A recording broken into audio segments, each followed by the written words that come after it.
We are back. So, last time, the Beast Tribe summoned a bunch of primals to move the energy of the Mother Crystal into the ship, which was named the Ragnarok. And then we traveled to Ultima Thule. Medion got on board the ship and tried to kill us all. And now Thancred's missing. And we are gonna go look for him now. A strange new world. Although some of those letters are not English letters. We're fortunate this place can support life, albeit barely, I suspect, given the torpid, stale quality of the air. But never mind that, we must find Thancred.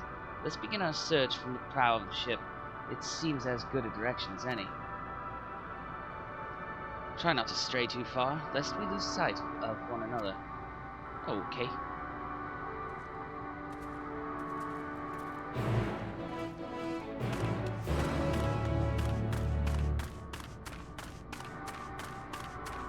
Go to the front of the ship.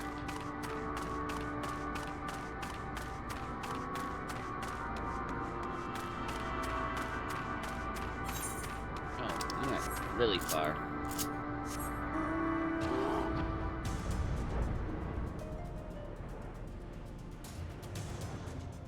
What are those? Dragons?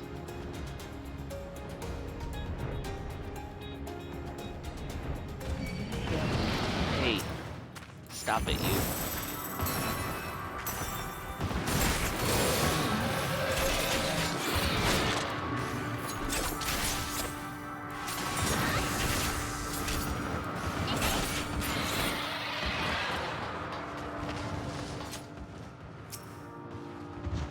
Ruins? But of what, I wonder? Perhaps we can find something to help us understand the nature of this place. A relic, an inscription, anything.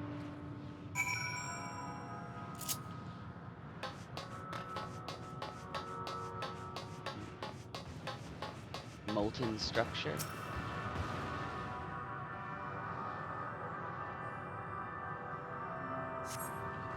The metallic pillar has been partially melted, likely some time in the distant past. The damage does not appear to have been inflicted deliberately, rather it calls to mind the indiscriminate destruction often wrought in the heat of battle. Graha? Look here, this part is relatively intact. The intricate design of the top suggests it is man-made, though its builders were surely not men as we conceive of them. Having said that, I swear I have seen this pattern before.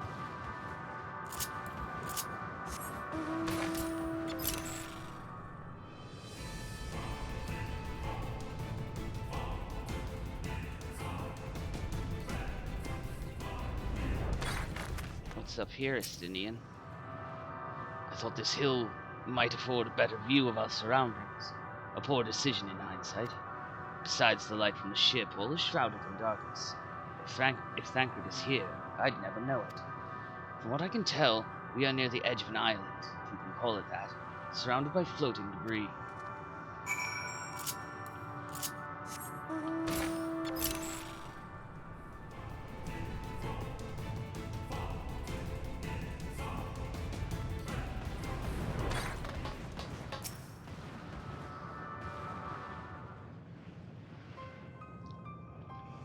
Were you able to find anything? As I feared, and still no trace of Thancred.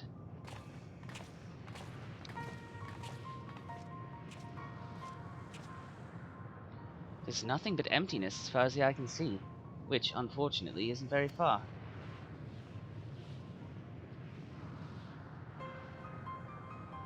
Though I can't help but suspect that someone, or something, is here. There are times when I sense it drawing close, and then a chill washes over me, leaving me exhausted. Leaving me with feelings of death and anguish.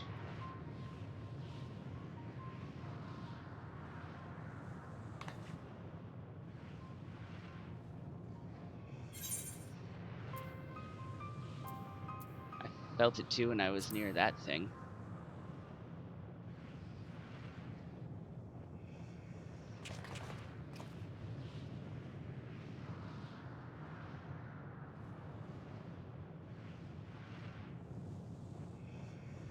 What are you talking about? There's nothing there. You don't see it?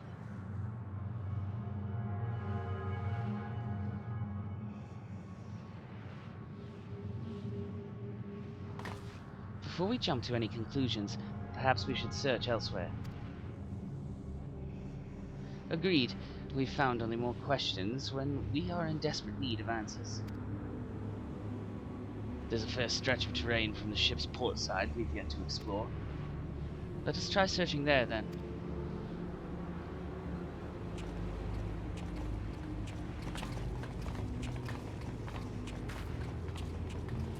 Oscar, a word before we join the others.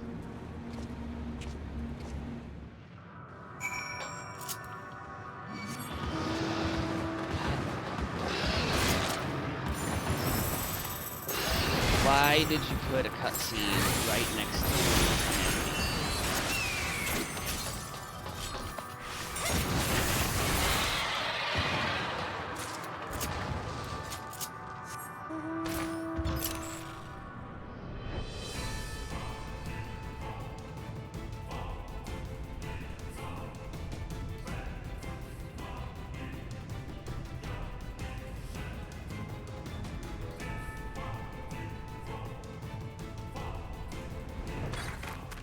Hello, Estinian. You see them too, don't you? The dragons. Yes. As I thought, their presence is tenuous at best, but there's no mistaking it. No doubt your bond with Midgard Soulmare and mine with Nidhogg is what allows us to perceive them. Could these apparitions be related to the dragons that now live on Etheirys? Bah! Better to leave such conjecture to the others. In any case, we must be careful. We may soon find dragons they can see as well. Death and anguish. What happened to them, I wonder?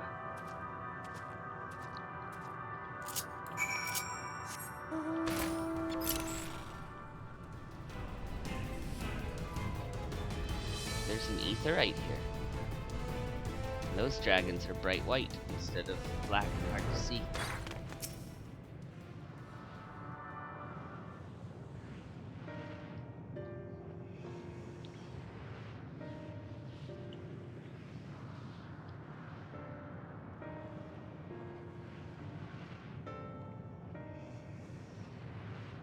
Dragons? Here? Oh, they can see these ones.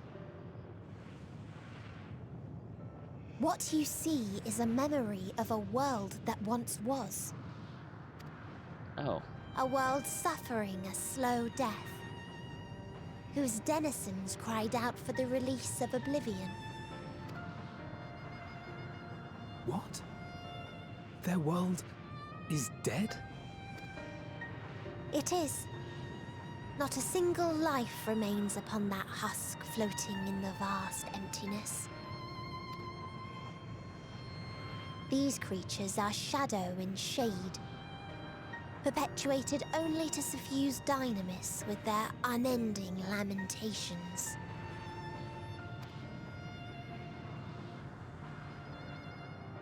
Our friend Thancred. Where is he? A strange question. He is at your side, is he not? Oh yes. He is here and there, and everywhere within this space. He would tell you himself if he had form to form words. What?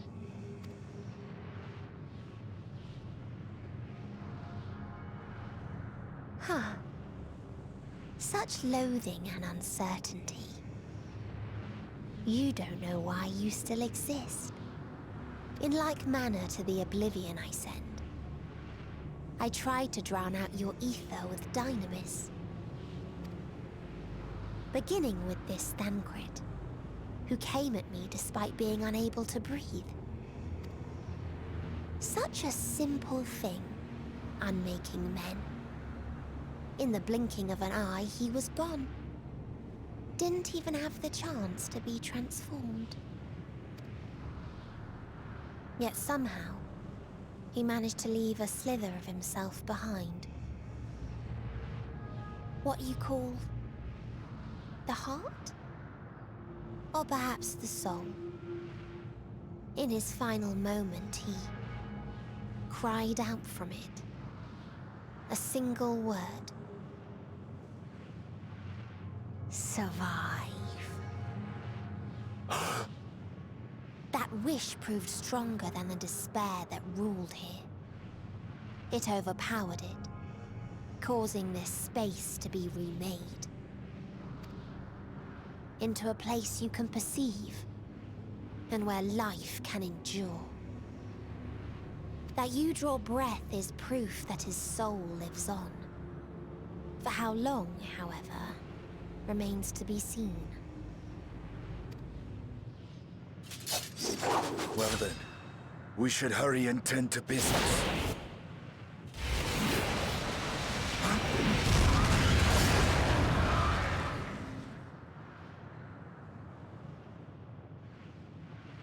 It's futile. You will never reach the true me. I told you, emotions dictate reality in this space.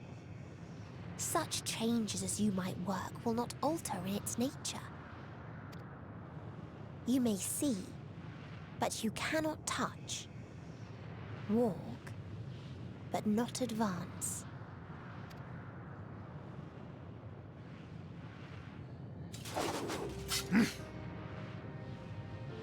Meteon holds too much sway here. How do we contend with a foe who can unmake us on a whim?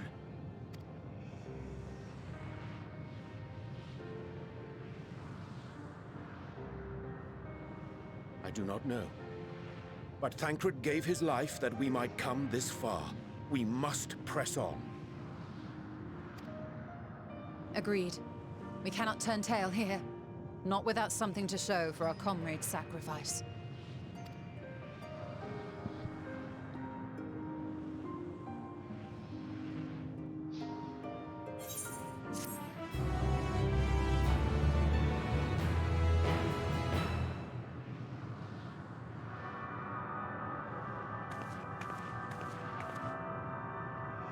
So we're alive because Thancred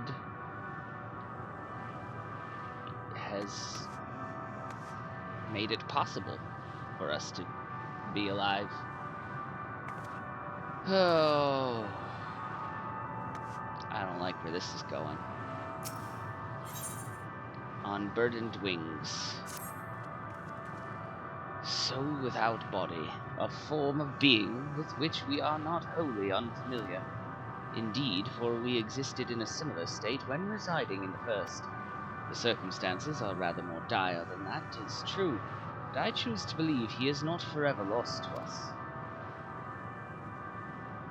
Regardless, in sacrifice he hath afforded us a chance to prevail. Let us not squander it, and ascertain the nature of this realm that we might confront and defeat Meteon. Estinian, Osaka, would you accompany me in speaking with these dragons? Mayhap they can enlighten us. I would ask the rest of you to survey these surrounds. If there is a path that may lead us to our quarry, we must find it. Very well. We can reconvene here when everyone has finished. Meteon said these dragons are shadow and shade, from a world whose denizens sought oblivion.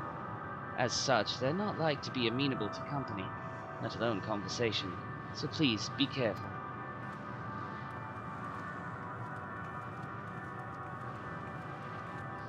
Let us split up and gather what knowledge we may.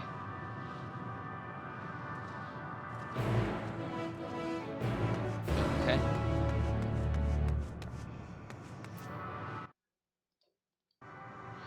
Let's talk to this dragon. Hello, dragon. A visitor, not of this star. Could thy slender hands bring plague to our world? Thy breath extinguish life's feeble flame. Oh, how we would adore thee. Alas. With time our flesh shall wither, our souls fade, and so we wait for its inexorable march unto oblivion. If thou art not come to hasten our demise, I bid thee leave us. We crave not companionship, only silence. Okay.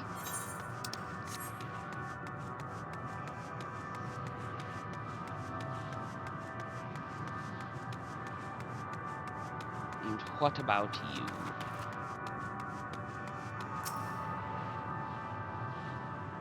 Beyond that distant veil, paradise lost.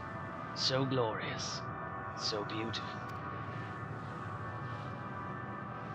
We are a proud and noble race, strength embodied. We knew only love before they came. Metal monstrosities of black and silver. No bonds of blood did they share, nor conviction did they have to guide them. A crushing defeat. Never had we known such shame. Stilled now are the winds, though none could fill these wings burdened with ignominy. We fly no more, only sink into oblivion.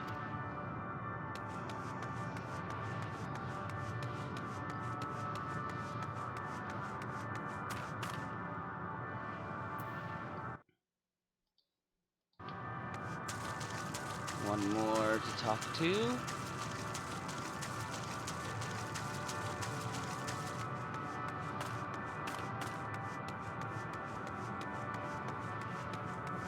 Can I get up the front? Yes. Thou wouldst bid me speak. Humph. Folly. I observe the lesson of stone. I shall not fly, nor speak, nor roar, only watch, and wait, and end. But one sight yet stirreth my blood, tempteth me to raise my voice in lamentation. Amno, the cradle of unsung dragons. No words, no songs are possessed of the weight to describe such a tragedy. Go, if that be thy will, I shall remain. Okay.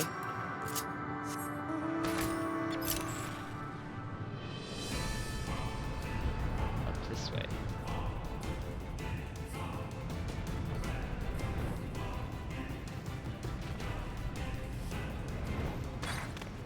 Oh. It's a nest.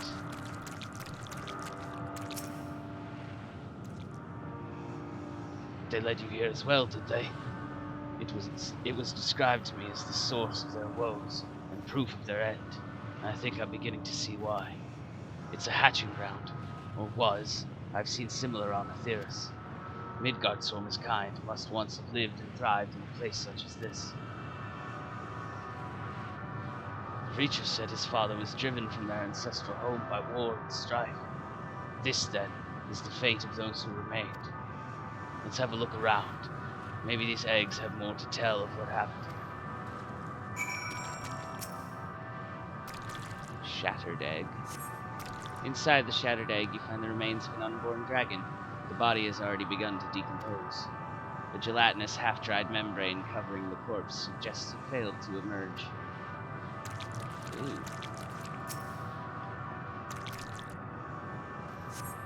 A murky liquid is pooled inside this eggshell. The noxious fetor is indicative of contamination.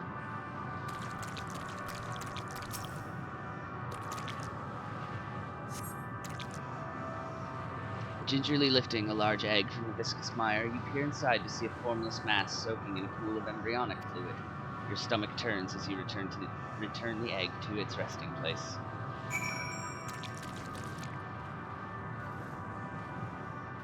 One more. This egg appears to have been broken from the inside out. Perhaps the dragonette within succeeded in hatching. What's this? I thought all the eggs had been ruined. If the dragonette was indeed hatched, there is no sign of it here, or its sire for that matter. We should look for them. You start with the cliff tops, I'll search the plains. Okay.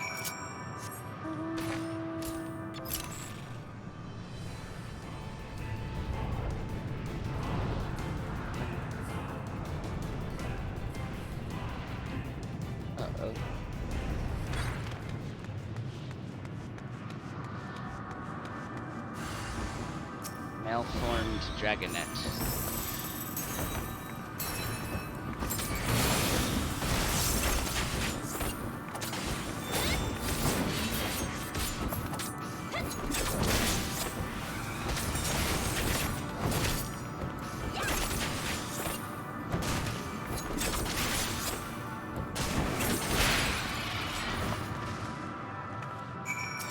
Bereaved dragon?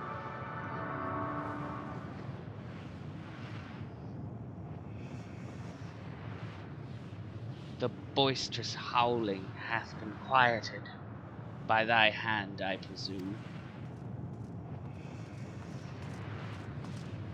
Everything all right?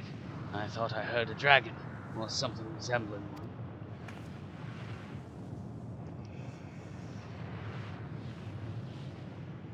Ah, I see what's happened here. Was that your child? Perhaps. Some eggs within Knoll are indeed mine. If life within one did quicken, the beast thou hast slain may be of my blood. Yet I do not recognize it, twisted and malformed as it is. Not a dragon in truth, but a reminder of our failure, a testament to our shame. Explain.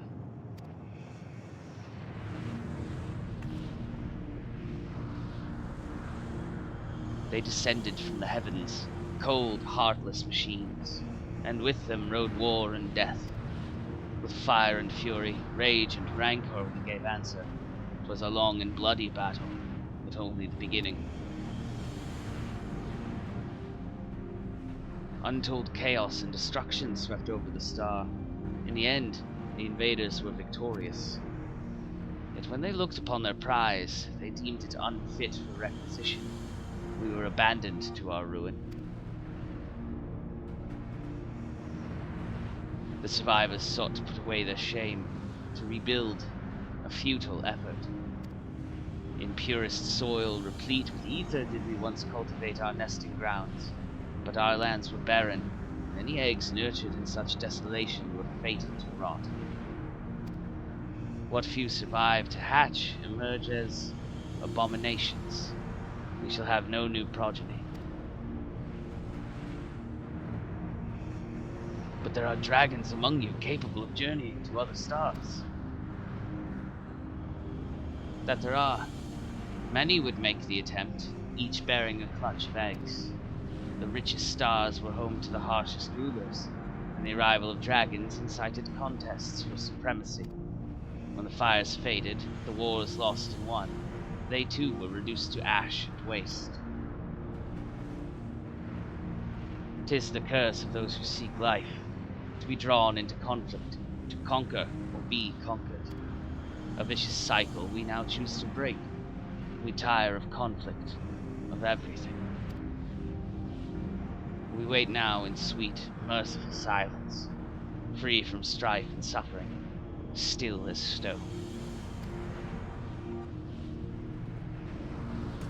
Wait, you claim your kind is doomed.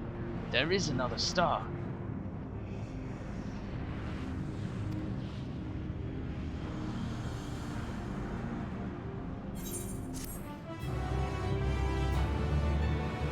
They don't want to listen.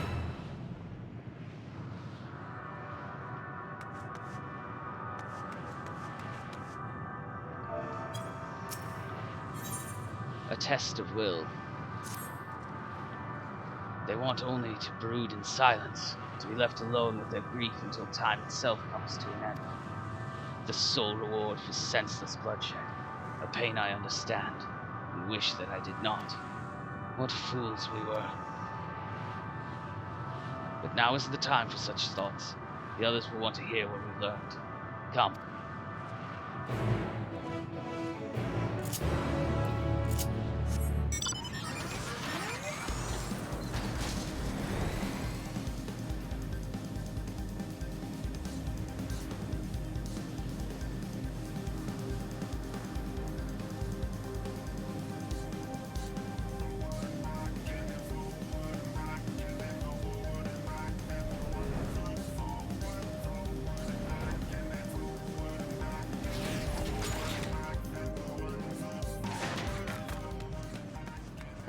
y'all.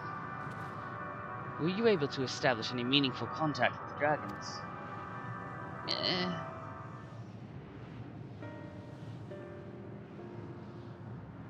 I see. They wish to escape what they perceive to be a cycle of conflict. Thank you, Oscar, Estinian. As for our part, I believe we are more acutely aware of our confines than before. We started by traversing the perimeter of the island to see if there might be a path leading off it. Sadly, there was nothing to be found. There's no small amount of debris floating about. Could there be enough to serve as a bridge to lead us elsewhere? I considered that, and so I tried throwing a stone onto a potential platform to judge its integrity. But it never reached its mark. It crossed an invisible threshold just beyond the boundaries of the island. It vanished, only to reappear above me and fall at my feet. I would not be too quick to presume that what we see outside this space is as it appears. Which is why I returned to the Ragnarok and asked the Lawbreads to search for a potential path. However, the ship's instruments failed to provide conclusive data on the surrounding area. Until we know more, I think it too risky to attempt flying to another island. What Meteon told us before, that emotions dictate reality here, might be the key, but I'm not entirely sure what emotion might manifest a bridge to lead us to safety. So what you're saying is, we've no way forward.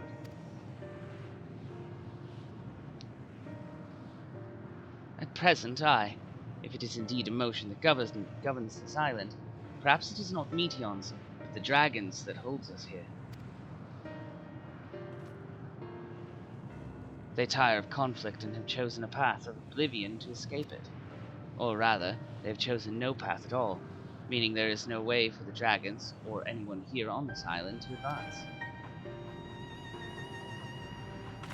A sound theory, disheartening though it may be.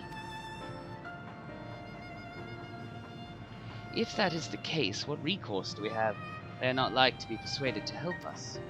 Their reasoning is built on a history of turmoil and strife. Without irrefutable proof, the future is not as bleak as they believe it to be. Mayhap persuasion is not the answer.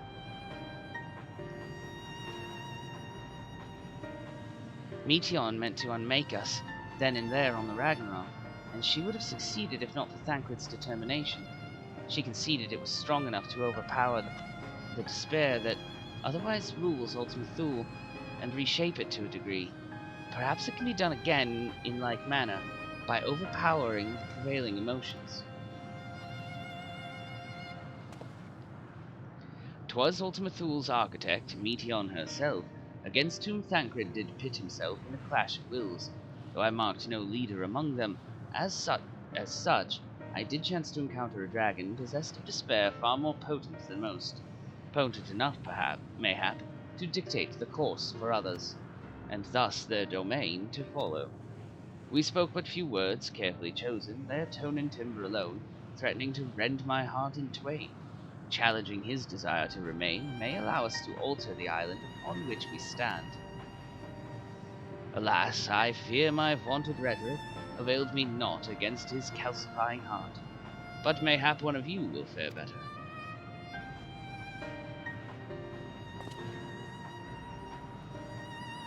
Then I shall guide thee. Al-End, they call him, in the dragon tongue. Thou wilt find him nearby, eyes fixed upon the water. Well, what have... Oh, that's Ali's. Well, what have we to lose? Let's get going.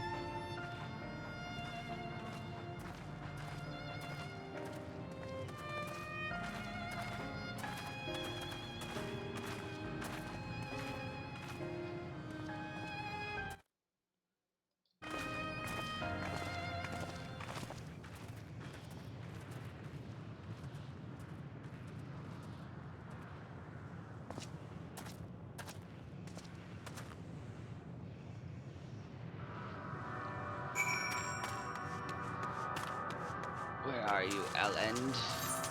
Oh, farther than I thought.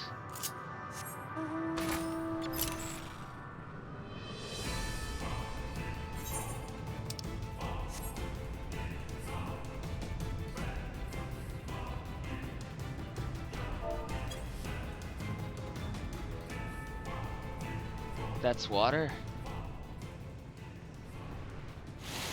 Yeah? Apparently. Too far away.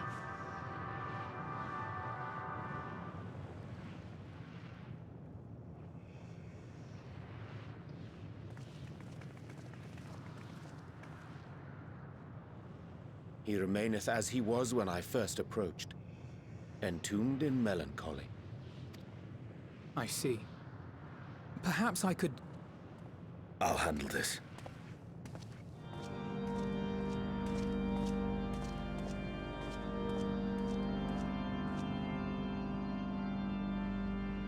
So, waiting to die like all the others, are you?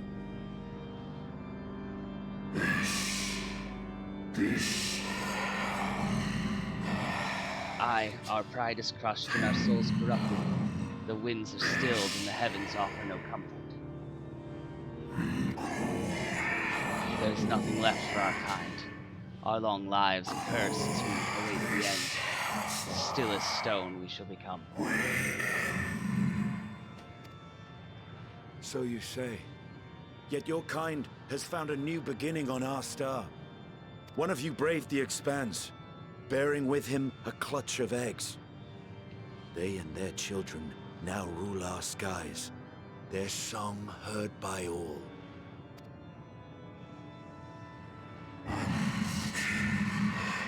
Our kin on another star.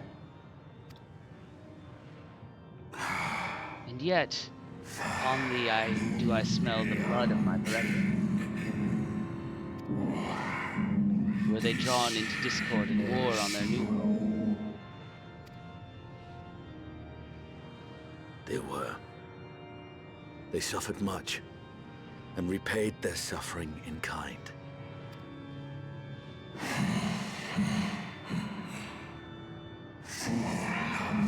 It mattereth not whither we fly. Ever will a sanguine ocean await us. Ever will retribution's wheel turn.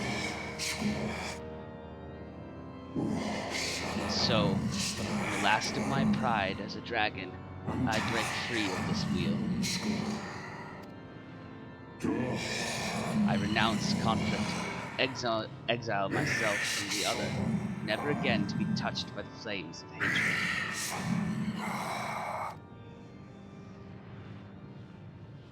Had your brethren made the selfsame choice, my family might still be alive. Yet lasting peace does not come to those who simply retreat from conflict. No, you must be willing to confront it, to stare into the face of your foe, and see yourself in him. Only then can you break the cycle of torment and tragedy. This lesson, a dear friend taught me at the risk of his life. There is no nobility in your penance. You wallow in self-pity. And after everything we've endured, we will not let you stop us.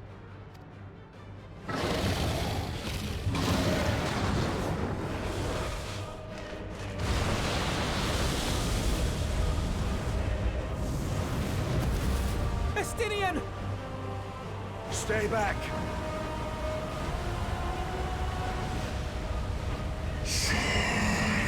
We tire of war. We tire of turmoil.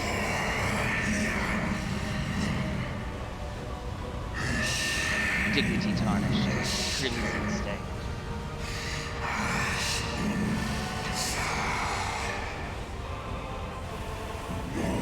Our misery, our shame, too much to bear.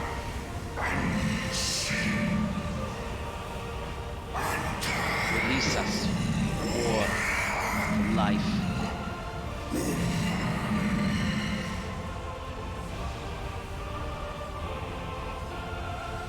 I see.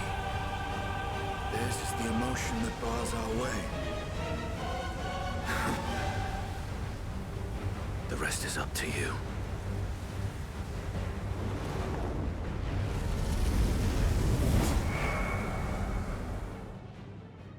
Estinian?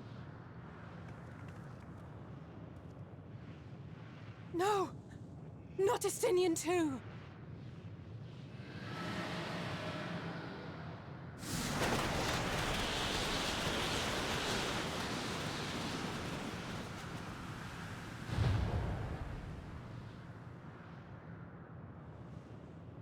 There's a wind.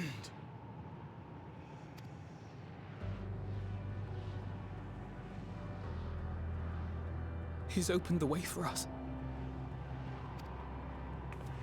Sacrificed himself to remake this place, like Thancred did.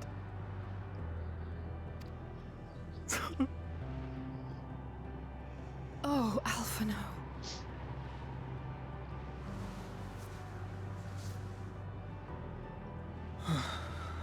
Come. Let us follow the wind. It will not lead us astray. He would not.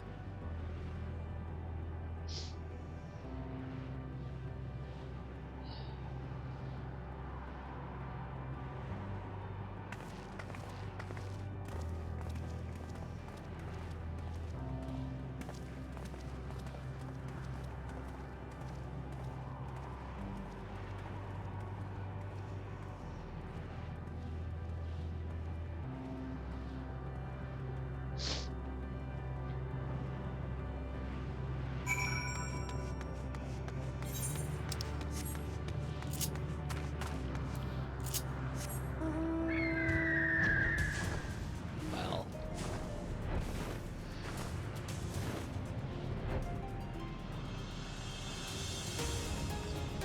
Really, not liking what this is portending for the group. Look there, the wind. This is Estinian's doing, I'm sure of it. We should ride its flow and see where it leads. Alright. Whoa. Bloop.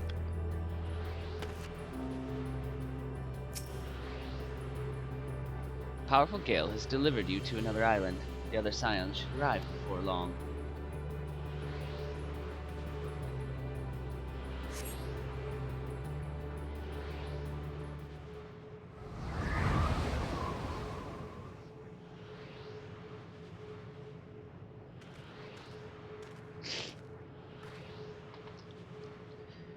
He did it.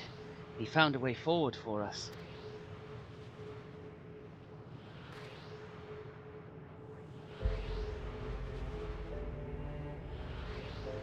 The dragons remain trapped within a prison of their own making, lamenting the horrors of war.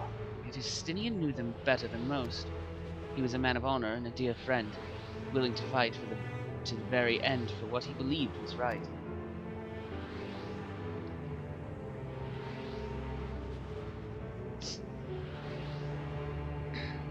He's still fighting, Alphino, just like Thancred.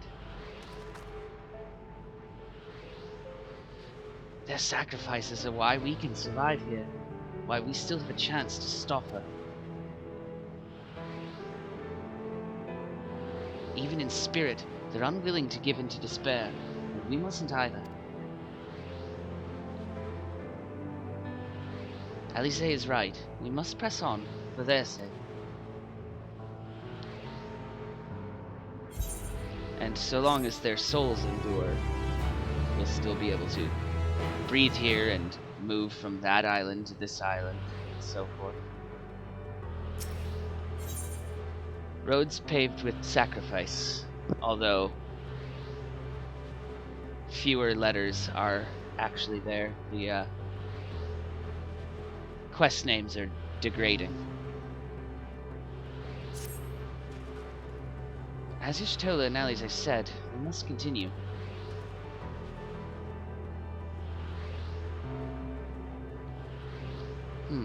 Notice the change in our surroundings. Perhaps this is the memory of an altogether different world. It would be prudent to learn more of it then.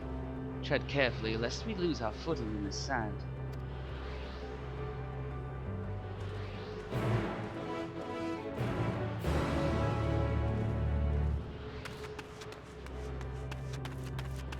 Some of the sand is floating.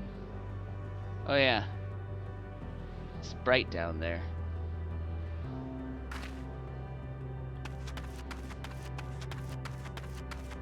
With all of the space around us, it's just like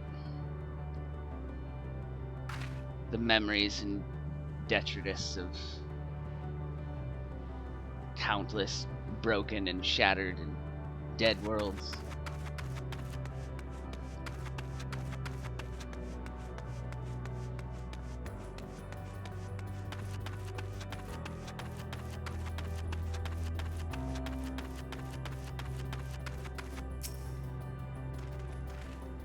Were it not for the violet crystal embedded in its surface, it would appear as ordinary stone.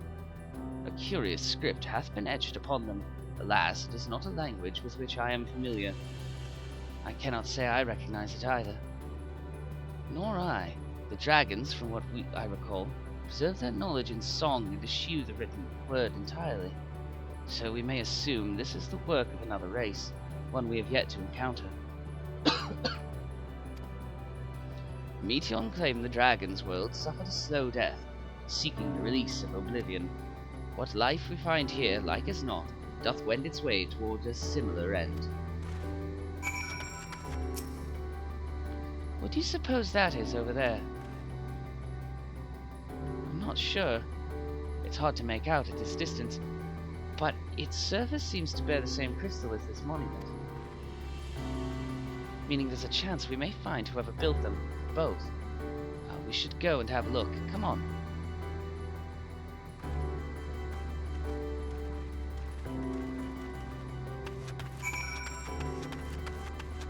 That monster is called Other One.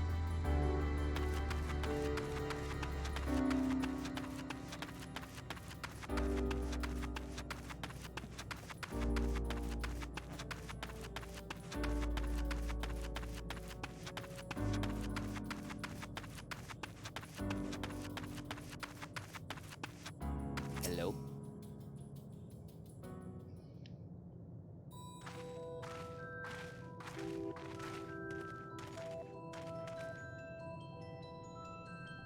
Hey, old travelers. This is a most unexpected occurrence. Hello there. Is this your home? Indeed it is. Ah, forgive me. I had forgotten. An exchange of introductions is expected when first meeting those with whom one is unacquainted. Put your head back.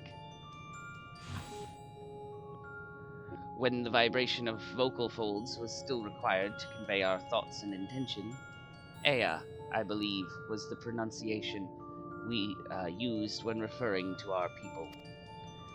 Though it is not entirely applicable given our present state, you are welcome to use this appellation. As for nomenclature, to address my individual person, I believe it would be pronounced Kofkudg. Yes, Kofkudg of the Ea. We've encountered beings that communicate intermittently through thought, but never one that is wholly without voice. I presume we are having this conversation via the medium of ether, or dynamis, as this space is suffused with vast quantities of it. Fascinating in either case. I gather your response to my presence is positive, then. That is well, for there is something I wish to ask of you. Like yourselves, we Ea are ether-based life forms. Therefore, it may be surmised that your bodies are of comparable biological composition to those we once possessed. I have a number of queries regarding your subjective perception of the five senses: sight, sound, taste, touch, and smell. In total, I have prepared 198,712,180,827. That's a lot of questions. That's rather a lot, isn't it? My apologies.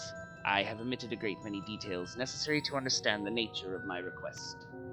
Though we dispensed with our corporeal vessels long ago, we have rediscovered a need for the flesh, and have endeavored to recreate our erstwhile forms. However, all pertinent records have been lost due to the passage of time. Take, for example, the nervous system. It is well within our power to recreate, but we have no frame of reference for sensations once experienced by our people, which may compromise our ability to interact with our physical environment. And the reason you need to regain corporeal forms? Why, to bring an end to our existence, of course. What? Though need is perhaps too strong a word, it would be a simple matter to unmake ourselves through use of etheric exsanguinators, but such a death seems inadequate. The traditionalists among us believe proper death requires an inescapable sense of impermanence in one's final moments, an experience found only with bodies of flesh.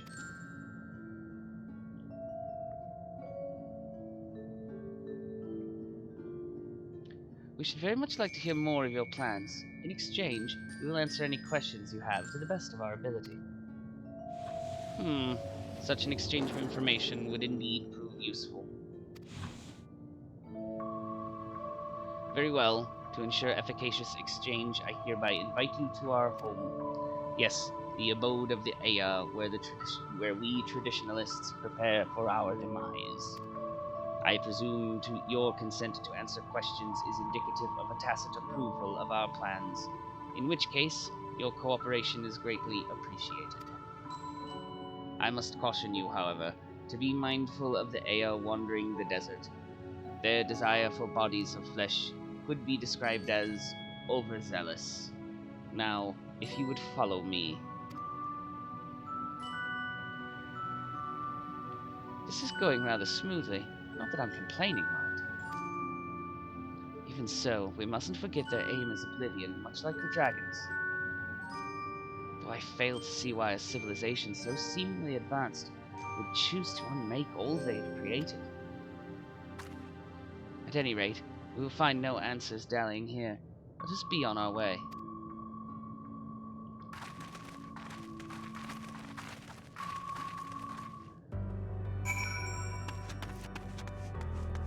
So, we've got just over 10 minutes left for this video. So while we're walking to the Aya, I shall,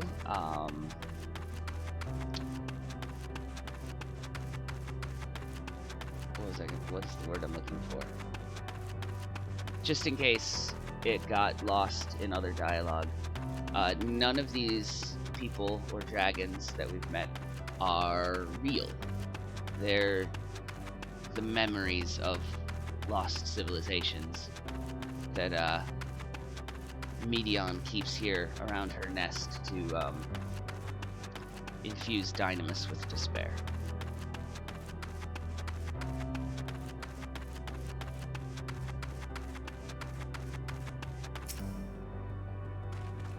Welcome to our abode. Most of our compeers you will find remain idle in their domiciles, though your quizzical expressions indicate my phrasing is unclear. I speak, of course, of the violet crystalline constructs hanging from the stone structures there. What are you looking at? You're not looking at one. They're all over there. You say, you say they remain idle, but what of your work to regain corporeal bodies? An astute question, and understandable given your finite nature. We have no desire to pursue our research, for it is no longer necessary. If, in our idleness, we are struck by sudden inspiration, we rise to pursue said inspiration to its conclusion. That is why I was present for your arrival, and why I continue to engage with you still. But while the others are not currently in a motile state, rest assured they would not object were you to disturb their respite. You need only cast your thoughts toward one of the crystalline domiciles to communicate.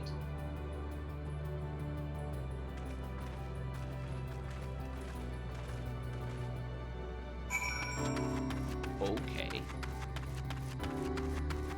Let's do that.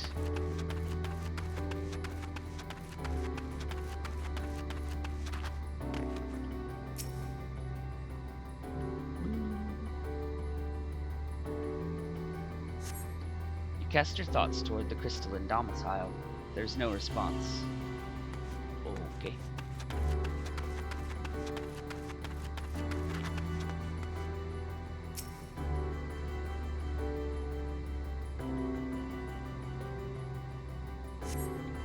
You wish to speak. Very well. Pray, a moment, if you would. Okay. So that person's gonna come out.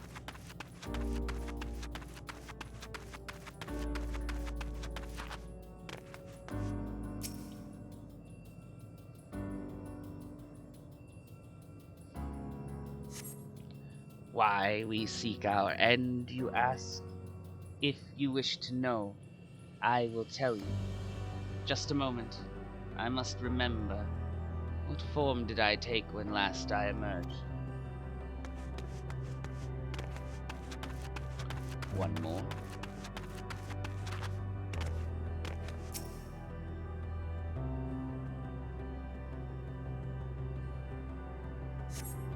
Ugh.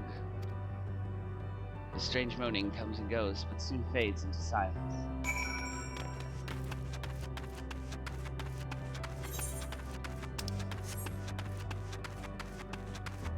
Oh, you can see on the map, the different sections are called ostracons. The dragons were on Deca Octo, the Ea are on Tria, and anything else would be a spoiler.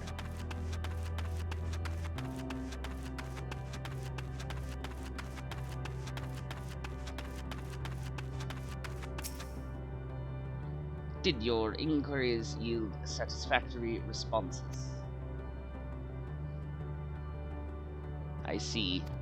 If they failed to answer, then it is likely because their minds have unraveled due to prolonged idleness. They are not but concentrated ether now. Worry not, there are no others who have need of those lodgings, and they will not prove a hindrance to remain as they are. But more importantly, you said some few did answer your request for an audience, yes? I imagine they will be with us ere long. Flesh abandoned.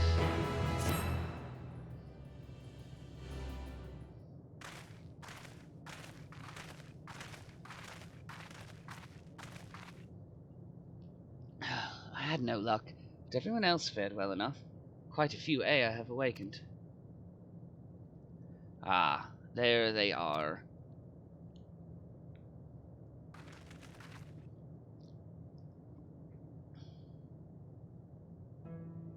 May I introduce to you Lalak, Dudik, and Nenid.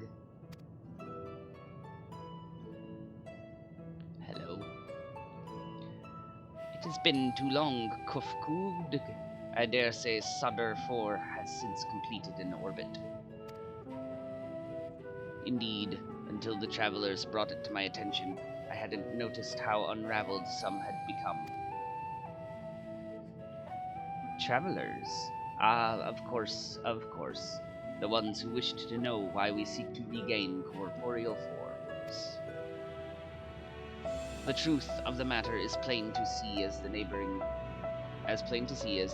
systems, but my single account would fail to satisfy the requirement for scientific objectivity. Thus did I bid them awaken you. Am I the only one who struggles to tell who is speaking? Nay, thou art not. In the absence of corporeal forms and the divergence they afford, mayhap such similarity in voice is unavoidable. By the way, Kofkud, have you already observed the requisite custom for the travelers? That which one is expected to do when receiving guests, a matter of proper form.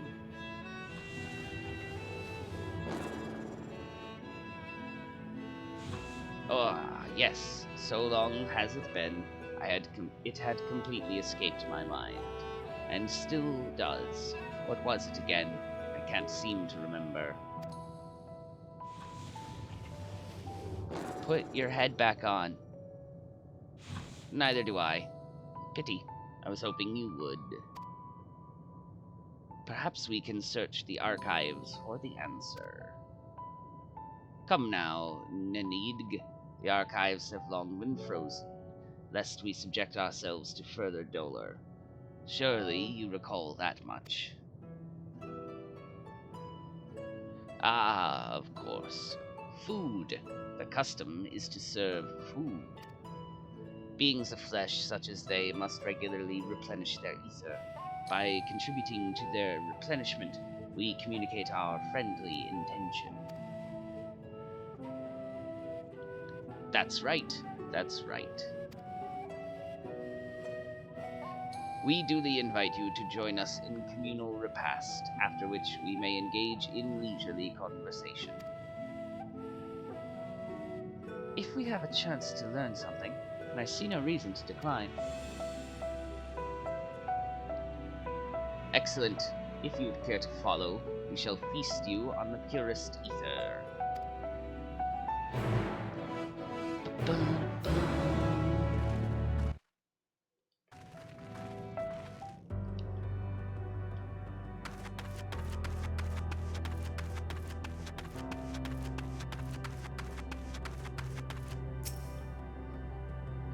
This facility is where we replenish our ether.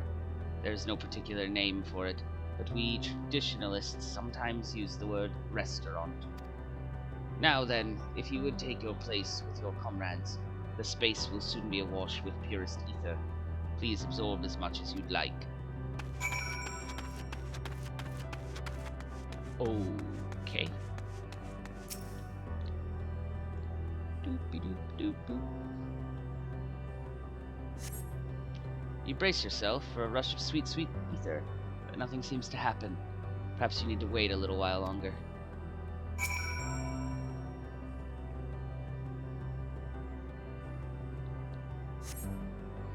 You brace yourself again, but again, nothing seems to happen. Just as I had suspected, as meticulously as one might recreate the Aya's home world, this is Ultima Thule. One cannot simply generate ether here. As recreations, our friends are oblivious to this fact, to the very truth of their existence, much like the phantoms of the recreated Amarant. However appearances may seem, we must ever be mindful that it is the memories of the dead with whom we deal. Good point.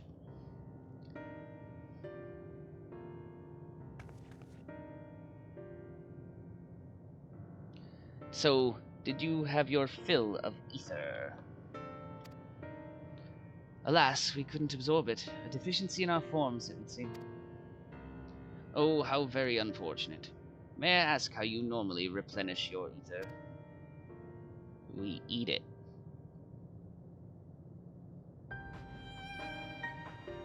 Through your mouths, you say? How very primitive and quaint. To think that their mouths serve not only to expel sound, but to draw in sustenance besides. Such life forms have long since vanished from our systems.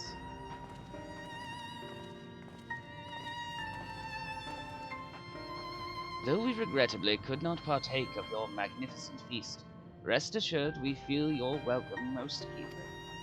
In the course of acquainting ourselves with your sophisticated ways, however, we could not fail but wonder, wherefore did you wish to obtain vessels of flesh, and thence to vanish? Will you not favor us with an explanation? You flesh and blood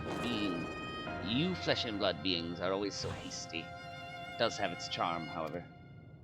Very well, we shall indulge you. In the beginning, when the Aya yet possessed corporeal bodies, our ancestors dedicated themselves to the pursuit of knowledge and technological advancement. By transcending all limitations, we believed we could eliminate sorrow and abide in true happiness. From the tangible, such as land, to the intangible, such as labor, there exist myriad hindrances to progress. The most confining of all was the flesh itself. Our natural lifespan was distressingly middling, you see. Too short to enjoy unhurried lives, yet too long to be considered disposable. Furthermore, to simply maintain the integrity of our bodies demanded considerable resources. But we managed to solve this problem. After long years, we discovered how to become non-corporeal entities with everlasting lives, untroubled by the failures of the flesh. Thus changed, we had more time and freedom to continue our scientific pursuits. We went on to make ever greater strides in our quest to transcend all limitations, until we finally decided to challenge the last of them all, the limit of knowledge. That is to say, deciphering the laws of creation. We sought to discover how the universe came into being and explain all extant phenomena, and thence predict the future. If we could but achieve this, we believed that we would be free from uncertainty and anxiety. And did you find the answers you sought?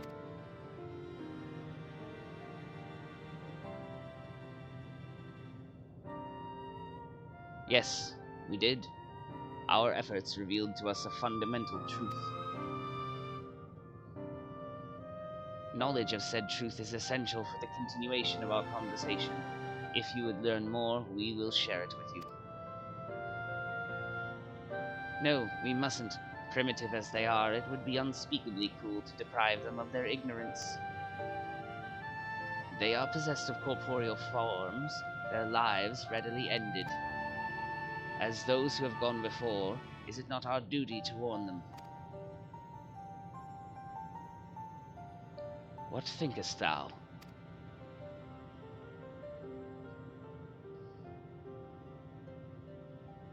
Well, Y'shtola didn't answer. We have deliberated and come to a consensus. If you are resolved to know it, we will disclose the truth to you, the truth we discovered, the truth of the universe. Seek us at the stone pillars just outside the bounds of the abode, a place called Elegaia.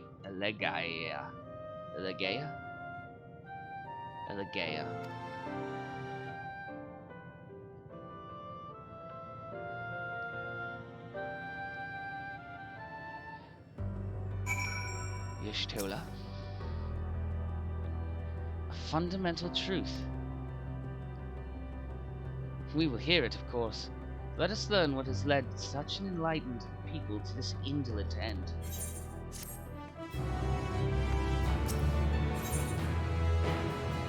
Where knowledge leads. Ere we join the Aya, there is one trifling matter I would fain investigate. Oscar Grahatia, might I trouble you for your assistance? But of course. My thanks. We shall head outside the abode, if you would kindly follow me. I know not what mischief you're plotting, Oriange, but I trust you have our best interests at heart.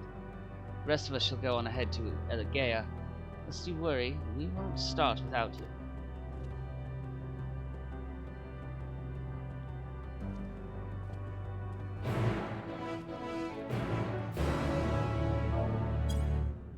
Alright, but that's where we will end for now. And when we come back, we'll find out what this fundamental truth is.